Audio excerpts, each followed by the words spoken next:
So, magandang gabi sa inyong lahat. Nandito ako sa harap niyo upang ibahagi ang aking nabuong talumpati na pinamagatan. Ang pagmamaneho ng walang lisensya, isang paglabag at panganib. Narito tayo ngayon upang pag-usapan ang isang napakalagang isyu sa ating lipunan. Ang pagmamaneho ng walang lisensya, marahil para sa ilan ito'y tila simpleng bagay lamang, ngunit ang katotohanan ay napakalaki ng epekto nito sa kaligtasan ng bawat isa sa kalsada. Ang pagmamaneho ng walang lisensya ay isang malinaw na paglabag sa batas. Ang lisensya ay hindi lamang isang piraso ng plastic hawak natin.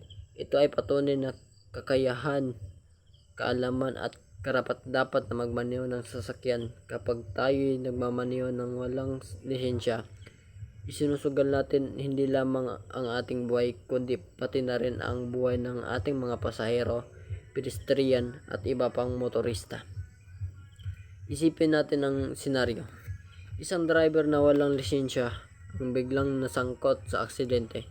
Sa kakulangan ng sapat ng kaalaman at tamang kasanayan, mas malaki ang posibilidad na mas malalang pinsala. Ang ganitong sitwasyon ay hindi lamang magdudulot ng peligro, kundi magdadala rin ng matinding problema sa aspeto ng legalidad at insurance. Higit pa rito, ang pagmamaneho ng walang lisensya ay nagpapakita ng kawalan ng disiplina at respeto sa batas. Paano natin maasahan ang kaayusan sa kalsada kung ang iba sa atin ay hindi sumusunod sa tamang proseso?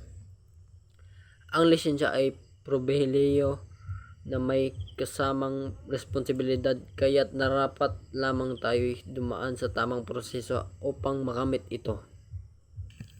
Mga kababayan, huwag nating gawing biro ang pagmamaneho.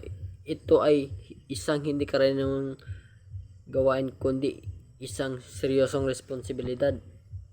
Kung wala pa kayong lisensya, mag-aral, mag-training at kumuha nito sa tamang paraan. Ito ang pinakamainam na hakbang upang masiguro ang kaligtasan sa lahat ng lansangan. Sa huli, tandaan natin ang pagmamaneho ay hindi karapatan kundi isang pribilehiyo na kailangan pag-ingatan.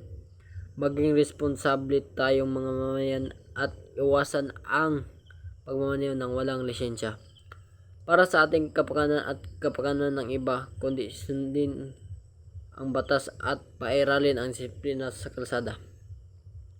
At maraming salamat at naway maging ligtas tayong lahat sa ating mga biyahe.